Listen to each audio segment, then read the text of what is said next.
Nickname, n.g. to banter. Signifies to surname, to call by a name of reproach.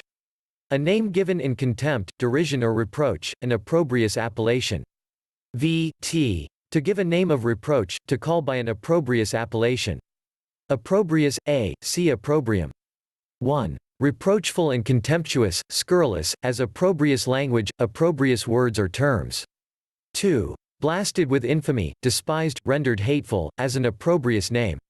Appellation, n.l. appellatio. See appeal. Name, the word by which a thing is called and known. Spencer uses it for appeal. Render, n.1. A surrender, a giving up. 2. A return, a payment of rent. V.t. This is probably the Latin redo, with a casually inserted 1. To return, to pay back. See that none render evil for evil to any man. 1 Thessalonians chapter 5 verse 15. 6. To surrender, to yield or give up the command or possession of, as, to render one's self to his enemies. 7. To afford, to give for use or benefit. Washington rendered great service to his country. 8. To represent, to exhibit.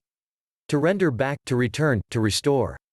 Note, to render back what is Caesar's means to stop using the government's property, money, and personhood, citizenship, and to give it back with no intention to ever use it again. This is often confused to mean bow down to government in that Bible verse, but is in fact the opposite. Only in rendering back the use of government property, the person, surname, to government can one be free of its implied and contractual usury, taxation, and other obligations of that government for usage of government property. The surname and social security number are examples of government property used by men against God and nature that should be rendered back to Caesar. Surname, n.l. super and nomen. 1. An additional name, a name or appellation added to the baptismal or Christian name, and which becomes a family name. Surnames, with us, originally designated occupation, estate, place of residence, or some particular thing or event that related to the person. Thus William Rufus or Red, Edmund Ironsides, Robert Smith, or the Smith, William Turner. 2. An appellation added to the original name. Christian name, the name a person receives by baptism, as distinguished from surname. Addition, n. Latin additio, from addo. 1. The act of adding, opposed to subtraction, or diminution, as, a sum is increased by addition. 2. Anything added, whether material or immaterial. 4. In law, a title annexed to a man's name, to show his rank, occupation or place of residence, as John Doe, Esq., Richard Roe, Gent., Robert Dale, Mason, Thomas Way, of New York. 8. In popular language, an advantage, ornament, improvement, that is, an addition by way of eminence. Diminution, n. Latin, 1. The act of lessening, a making smaller, opposed to augmentation, as the diminution of size, of wealth, of power, of safety. 2. The state of becoming or appearing less, opposed to increase, as the diminution of the apparent diameter of a receding body. 3. Discredit, loss of dignity, degradation. 4. Deprivation of dignity, a lessening of estimation.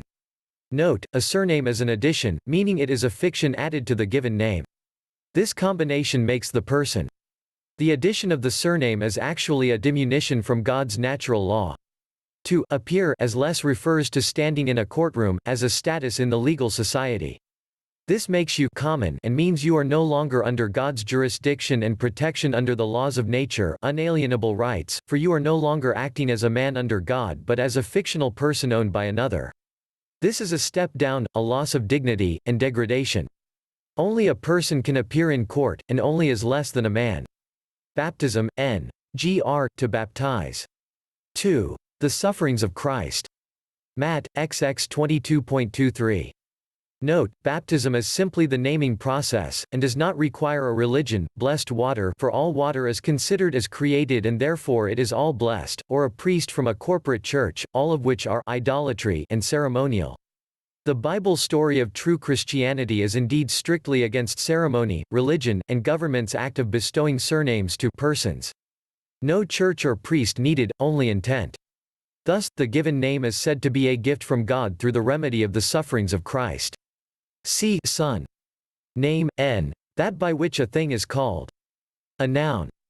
A person. Assumed character of another. Authority, behalf, part, as in the name of the people. Appearance only, sound only, not reality, as a friend in name. Rev. 3. When a man speaks or acts in the name of another, he does it by their authority or in their behalf, as their representative. Reputation, character, that which is commonly said of a person, as a good name, a bad name. Renown, fame, honor, celebrity, eminence, praise, distinction. V.T. To entitle. Name, the designation of an individual person, or of a firm or corporation. In law a man cannot have more than one Christian name. 1 Ld. Bame. 562, Black's first edition, noun, n. Altered from Latin name. In grammar, a name, that sound or combination of sounds by which a thing is called, whether material or immaterial. See name. Note, the legal language is composed mostly of nouns, the names of persons, places, and things, which are all artificial legal titles of actual things. A name as a noun is not natural, for it is always of the hands of man. It is strictly a legal definition in acknowledgement of those persons, places, and things.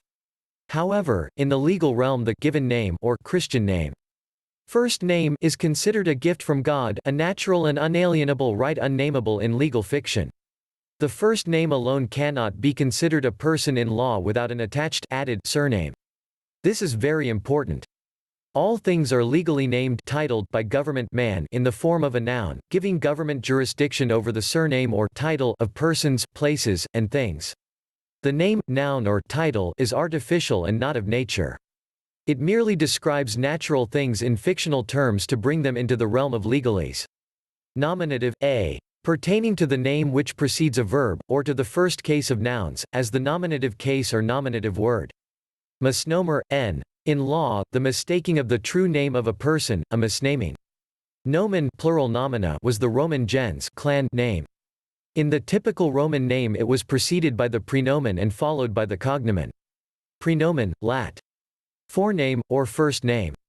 The first of the three names by which the Romans were commonly distinguished. It marked the individual, and was commonly written with one letter, as A, for Aulus, C, for keys, etc. Note, by the 2nd century, prenomina were no longer commonly used. Cognomen, in Roman law. A man's family name. The first name prenomen was the proper name of the individual, the second nomen indicated the gens or tribe to which he belonged, while the third cognomen denoted his family or house. In English law, a surname. A name added to the nomen proper, or name of the individual, a name descriptive of the family. Cognomen majorum est ex sanguine tractum, hoc intrinsecum est, agnomen extrinsecum ab eventu. The cognomen is derived from the blood of ancestors, and is intrinsic, and agnomen arises from an event, and is extrinsic. Note, originally cognomina were nicknames. Thus the cognomen in combination with the nomen functioned as a surname, breaking families into smaller groups than just the nomen alone. Black's first edition agnomen, lat. An additional name or title, a nickname. A name or title which a man gets by some action or peculiarity, the last of the four names sometimes given a Roman. Thus, Scipio Africanus, the African, from his African victories. These were generally nicknames acquired at some point during the lifetime, but never given at birth. Black's first edition agnomination, a surname, an additional name or title, agnomen. Black's first edition patronym or patronymic is a name derived from the name of the father or another paternal ancestor. Some surnames are patronymic in origin, like Peterson equals Peter's son. Some cultures, such as Iceland, use uninherited patronyms instead of surnames. BehindTheName.com acquire, vt. Latin acquiro, ad and quairo to seek, that is to follow, to press, to urge. Acquiro signifies to pursue to the end or object, heb, to seek, to make towards, to follow. The Latin quasivi, unless contracted, is probably from a different root. See class gr, and gs. To gain, by any means, something which is in a degree permanent, or which becomes vested or inherent in the possessor, as, to acquire a title, name, estate, learning, habits, skill, dominion, etc. Plants acquire a green color from the solar rays. A mere temporary possession is not expressed by acquire but by gain, obtain, procure, as to obtain, not acquire, a book on loan. Descent is the title whereby a man, on the death of his ancestor, acquires his estate, by right of representation, as his heir at law. Forsake, to quit or leave entirely, to desert, to abandon, to depart from. Friends and flatterers forsake us in adversity. Forsake the foolish, and live. Prov. 9.2. To abandon, to renounce, to reject. If his children forsake my law, and walk not in my judgments. Ps. 89. To leave, to withdraw from, to fail. Note, you must forsake the person to live free and abandon under God and nature. Never forget that a person is a fiction of man's law. Fiction, n.l., fictio, from fingo, to feign. 1. The act of feigning, inventing or imagining, as, by the mere fiction of the mind. 2. That which is feigned, invented or imagined. The story is a fiction. So also was the fiction of those golden apples kept by a dragon, taken from the serpent which tempted Eve. Remedy, n.l., remedium, re and medior, to heal. 1. That which cures a disease, any medicine or application which puts an end to disease and restores health, with for, as a remedy for the gout. 2. That which counteracts an evil of any kind, with for, to or against, usually with for. Civil government is the remedy for the evils of natural liberty, and thus the opposite must be true. 3. That which cures uneasiness. 4. That which repairs loss or disaster, reparation. In the death of a man there is no remedy. Note, Christianity is the only remedy from man's law. No living man can get remedy from an agency that only deals in fiction, death. Your reparation to nature and God is to counteract your demon by quitclaim your possession of it. To quit government, you must have a higher authority than man to govern you. This is the nature of man's law, not my opinion. And government will require proof of claim of a higher authority, which is why so many men have evidenced the Bible as their own law in court. Death in theology, perpetual separation from God, and eternal torments, called the second death. Revelation chapter 2 verse 10. Spiritual death, separation or alienation of the soul from God, a being under the dominion of sin, and destitute of grace or divine life. We know that we have passed from death to life, because we love the brethren. 1 John chapter 3 verse 1. Luke I. Note, spiritual death is the contractual consent to abandon God's law and protection, denounce Jesus Christ as lawful remedy to be in lawful receivership of God's law and protection, and give up the unalienable rights of the law of nature so that government can harm your person without recourse as it controls your surname. Civil death, the separation of a man from civil society, or from the enjoyment of civil rights, as by banishment, abjuration of the realm, entering into a monastery, etc. Note, one must have civil death in order to only be considered a natural living being under God. This means giving up all privileges, civil rights, and obligations, duties granted by government, for a rich man cannot enter the kingdom of heaven.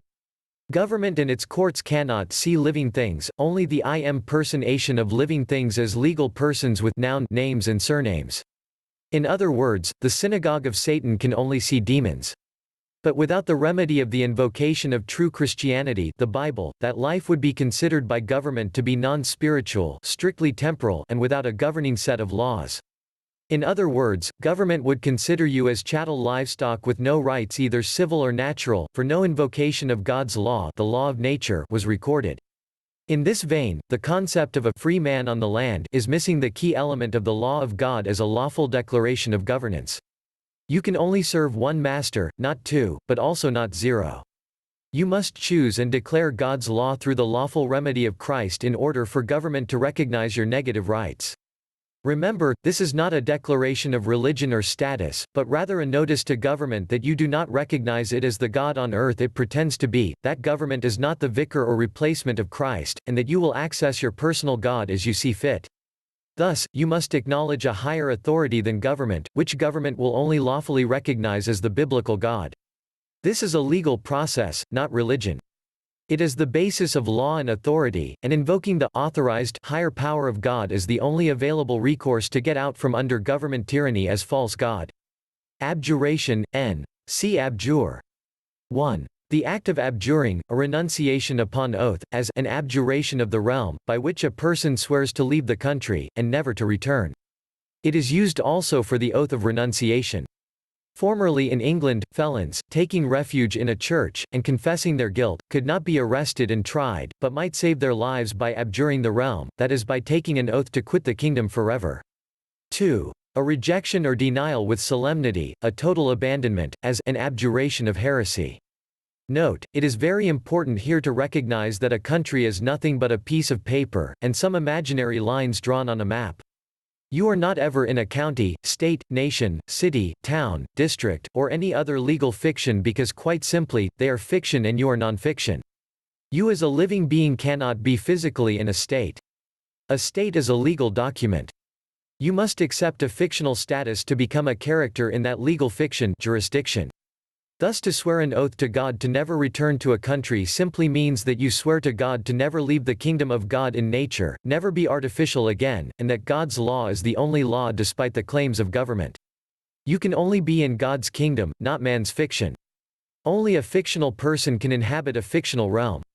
Thus the term abjuration of the realm literally means never respecting persons or anything man-made, for the realm is also just a fictional legal document. The term leave the country simply means to give up, abandon citizenship to be governed by God, higher authority, instead of man. Heresy, in scripture and primitive usage, heresy meant merely sect, party, or the doctrines of a sect, as we now use denomination or persuasion, implying no reproach. 2. Heresy in law is an offense against Christianity, consisting in a denial of some of its essential doctrines, publicly avowed and obstinately maintained. 3. An untenable or unsound opinion or doctrine in politics. Note, here the reference to an offense against Christianity is referring to an offense against the corporate church doctrine and political laws of government, not the Bible itself. This is not true Christianity, what's taught in the Bible, which is against religion and organized church and legal law. We know this simply because this dictionary definition says in law, meaning legally speaking, thus we know it speaks only as something artificial, fictional, as all man's laws are, and thus can only be offended by civil law persons, not natural human beings. Thus, it is literally heresy to disagree with government's legal law and doctrine as a person. The trick is to distinguish within the Bible when the law is of nature and God and when it is of man acting as God and vicar. Many or most of the mentions of God and Lord in the Bible refer to the kings who claim to rule as God on earth in Christ's departure until his return. The Bible switches between capitalized God and little God, Lord and Lord. Save, to accept, reserve, or exempt, as where a statute saves vested rights. To toll, or suspend the running or operation of, as to save the statute of limitations. Note, to be saved is to stop acting or impersonating something else that is not under God in nature. To cease to be an artificial person is saving yourself and acting under God and nature again, becoming a Christian. In religion, they will tell you that you can be saved and still be a citizen fiction person. Religion seeks to control you through fiction under the doctrine of law of the land. Government is religion. This doctrine is contrary to the nature of life itself. A person is not natural, thus by default is contrary to God. Either save yourself under God or remain a debtor person subject to man. Again, you cannot serve two masters. You must choose between God and mammon. To be born again is to quit using your artificial person and be reborn into this life on earth, that's all. Save or default, LFR. In Old English practice. To excuse a default. Termes de la ley. Saving the statute of limitations. A creditor is said to save the statute of limitations when he saves or preserves his debt from being barred by the operation of the statute. Thus, in the case of a simple contract debt, if a creditor commences an action for its recovery within 6 years from the time when the cause of action accrued, he will be in time to save the statute. Brown. Injure, v. T. Latin injuria, injury. 1. To hurt or wound, as the person, to impair soundness, as of health. 2. To damage or lessen the value of, as goods or estate. 3. To slander, tarnish or impair, as reputation or character. 4. To impair or diminish, to annoy, as happiness. 5. To give pain to grieve, as sensibility or feelings. 7. To hurt or weaken, as, to injure a good cause. 8. To impair, to violate, as, to injure rights. 9. To make worse, as, great rains injure the roads. 10. In general, to wrong the person, to damage the property, or to lessen the happiness of ourselves or others. A man injures his person by wounds, his estate by negligence or extravagance, and his happiness by vices. He injures his neighbor by violence to his person, by fraud, by calumny, and by non-fulfillment of his contracts. Note, to injure, to cause injury, means to cause need for an action by or against another man or person. It literally means that you've done harm to another person or another against you. To injure is to bring something into law, jury equals law. In the legal fiction world, such harms can be claimed by artificial persons where the harm is not in any way in nature and has no effect on the man claiming that personhood. In and under God's law, also called the laws of nature, a living man is responsible for all his or her own actions, and therefore there will never be need for injury, no need for man's legal remedies in courts of men. Only a man that is not responsible for his own actions would need to be injured, brought into law by man's legal fiction. Under God, man lives by the simple credo of do no harm. No harm literally and consequentially translates to and presents no injury, and thus no person can be harmed under God, for a person is artificial and cannot truly be harmed in nature, reality. In this hierarchy, God is the creator and ruler of man, and under that, man is the God and ruler of persons. God creates man, and only then can man create persons. Again, this is not a religious view, but a legal precedent. A man of God cannot be charged with harming or injuring a person, for again the man is of God while the person is a fictional creation of man. Man is always superior to persons. Only a person can harm a person, act or crime of fiction, and only a man can harm a man, act of God. Mammon never trumps God, thus an artificial person never trumps a living man. To avoid being inured, brought into man's fictional realm, we must abandon our fictional person to ensure abjuration from that realm. The legal realm can only exist within man's realm. Without God, there be no man. Without man, there be no fiction of man. This is a legal concept, and it requires not your belief in any doctrine. Unfortunately, even if you don't believe in it, it believes in you, for this is the maxim of law and it ultimately controls your person whether you like it or not. In legal law, a person's reputation can be harmed, for it is artificial as is the law that protects it. In nature, a man's reputation cannot be harmed in law, for it is real. In legality, a person's reputation is a mark or blemish, mark of the beast, and includes credit score, prison record, etc. In nature, man's reputation is his actual actions and trustworthiness in life, not on paper. Without it, he will be shunned. Politicians and thieves thrive in the artificial world where reputation, credit score, can be fixed with money, power, and influence. In nature, there is no such system, for no man has title or status above another, and no demons are allowed or respected. Quit, ad. Free, clear, discharged from, absolved for. To quit one's self, reciprocally, to clear one's self of incumbent duties by full performance. 11. To forsake, to abandon. Such a superficial way of examining is to quit truth for appearance. To quit cost, to pay, to free from by an equivalent, to reimburse, as, the cultivation of barren land will not always quit cost. 9. To leave, to give up, to resign, to relinquish, as, to quit an office. 6. To vacate obligation, to release, to free from, dangers of law, actions, decrees, judgments against us quitted. 2. To free, to clear, to liberate, to discharge from.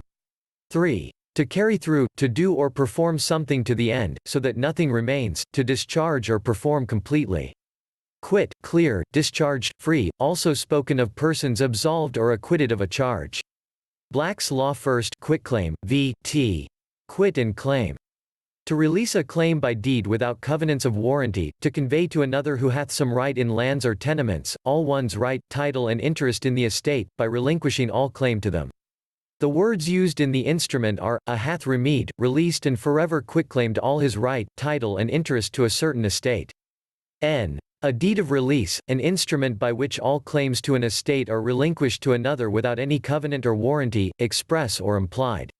Quitclaim, v. In conveyancing. To release or relinquish a claim, to execute a deed of quitclaim. N. A release or acquittance given to one man by another, in respect of any action that he has or might have against him. Also acquitting or giving up one's claim or title.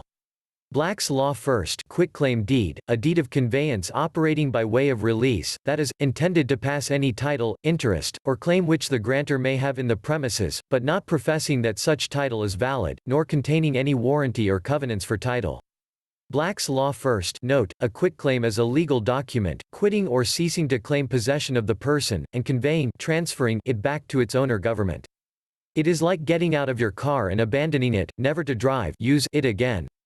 Unless you quite claiming to be a person under mammon, you can never claim to be a man under God, for you may not serve two masters. You must discharge by dismissal your connection to anything artificial that might draw you back into the realm of fiction. You must take responsibility for yourself 100% of the time with no exceptions. You cannot ever officially claim the surname again. Conveyance, n. 1. The act of conveying, the act of bearing, carrying, or transporting, by land or water, or through any medium. 2. The act of transmitting, or transferring, as titles, estates or claims from one person to another, transmission, transference, assignment. 3. The instrument or means of passing a thing from place to place, or person to person, as, a vehicle is a conveyance for persons or goods, a canal or aqueduct is a conveyance for water, a deed is a conveyance of land. 4. Removal, the act of removing or carrying. 5. Management, artifice, secret practices. Discharge, n. 4. Dismission from office or service, or the writing which evidences the dismission. The general, the soldier, obtains a discharge. 5. Release from obligation, debt or penalty, or the writing which is evidence of it, an acquittance, as, the debtor has a discharge. 6. Absolution from a crime or accusation, acquittance. 7. Ransom, liberation, price paid for deliverance. 8. Performance, execution, applied to an office, trust or duty. A good man is faithful in the discharge of his duties, public and private. 9. Liberation, release from imprisonment or other confinement. 10. Exemption, escape. 11. Payment, as of a debt. Acquittance, n. 1. A discharge or release from a debt. 2. The writing, which is evidence of a discharge, a receipt in full, which bars a further demand. Deliverance, n. 1. Release from captivity, slavery, oppression, or any restraint. He hath sent me to heal the broken-hearted, to preach deliverance to the captives. Luke chapter 4 verse 18. 2. Rescue from danger or any evil. God sent me to save your lives by a great deliverance. Genesis chapter 45 verse 7. 3. The act of bringing forth children. 4. The act of giving or transferring from one to another. 5. The act of speaking or pronouncing, utterance. In the three last senses, delivery is now used. 6. Acquittal of a prisoner, by the verdict of a jury. God send you a good deliverance. Salvation, n. Latin salvo, to save. 1. The act of saving, preservation from destruction, danger or great calamity. 2. Appropriately in theology, the redemption of man from the bondage of sin and liability to eternal death, and the conferring on him everlasting happiness. This is the great salvation. 3. Deliverance from enemies, victory. Exodus chapter 14 verse 13. 4. Remission of sins, or saving graces. Luke chapter 19 verse 9. Note, eternal death refers again to acting in dead pledge as a person, in bondage and liability, debt to the government. To live your life as something artificial is to live your life as a dead person. The legal redemption of your soul from this captivity is what the allegory of the Bible speaks about. Redemption, n. Latin redemptio. See redeem. 1. Repurchase of captured goods or prisoners, the act of procuring the deliverance of persons or things from the possession and power of captors by the payment of an equivalent, ransom, release, as the redemption of prisoners taken in war, the redemption of a ship and cargo. 2. Deliverance from bondage, distress, or from liability to any evil or forfeiture, either by money, labor or other means. 3. Repurchase, as of lands alienated. Leviticus chapter 25 verse 24. Jeremiah chapter 32 verse 7. 4. The liberation of an estate from a mortgage, or the purchase of the right to re-enter upon it by paying the principal sum for which it was mortgaged with interest and cost, also, the right of redeeming and re-entering. 6. In theology, the purchase of God's favor by the death and sufferings of Christ, the ransom or deliverance of sinners from the bondage of sin and the penalties of God's violated law by the atonement of Christ. In whom we have redemption through his blood. Ephesians chapter 1 verse 7. Colossians chapter 1 verse 14.